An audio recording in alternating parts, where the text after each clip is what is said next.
I crawled through a dog hole and secretly snuck into the crown prince's funeral. Because I was starving, I stole a steamed bun from the offering table, but was immediately caught by a guard. The crown prince looked at me curiously and asked why. I only ate a steamed bun when there were so many delicious offerings. I whispered that it was the cheapest and the most filling. The crown prince felt sorry for me and gave me all the remaining buns. Then I looked at the coffin and asked curiously why the crown princess was lying in a box. The crown prince said she was already dead, but the next second I heard the peony flower speaking. The peony told me that the crown princess had been poisoned with a heart-eating curse. I immediately told the crown prince, but the imperial doctor insisted it was impossible. He said he had taken her pulse many times and found no signs of poison. The peony told me that the heart-eating curse was made from thousands of scorpions and hidden inside a cloth doll soaked for 100 days. If we burned the doll, the crown princess would wake up. I grabbed the doll and was about to burn it. The guard hurriedly stopped me, saying it was the crown princess's only keepsake. The crown prince also asked me to give it to him, but the peony warned me again that if I didn't burn it now, it would be too late. So I threw the doll straight into the brazier.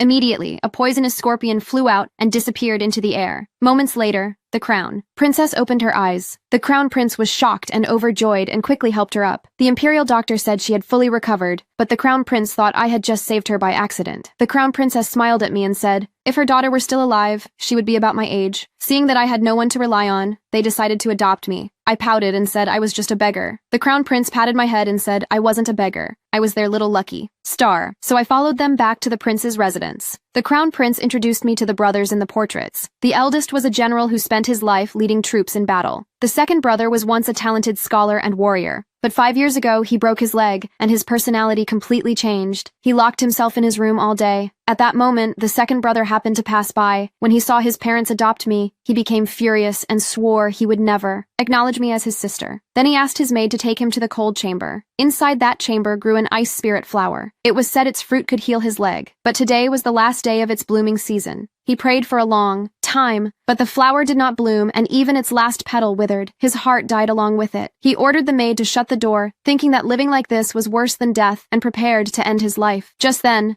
the emperor arrived with a divine physician. Knowing that today was the last day of the flower's bloom, the doctor brought a bottle of jade dew nectar, saying that just one drop could make the flower bloom. But then a guard realized the crown prince's son was missing. I quickly asked the orchids outside, and they told me he went to the left. I immediately told my adoptive parents. The crown prince remembered the cold chamber was on the left and rushed there with his men. Sure enough, they found the second brother. Inside, his whole body covered in frost, barely breathing. The divine physician quickly poured the jade dew onto the ice flower, but there was no reaction. He added a few more drops, still nothing. Finally, he poured out the whole bottle, and the flower withered completely. Everyone was in despair. I rushed forward and begged the flower to save my brother. The maid who disliked me pinched me hard on purpose. I cried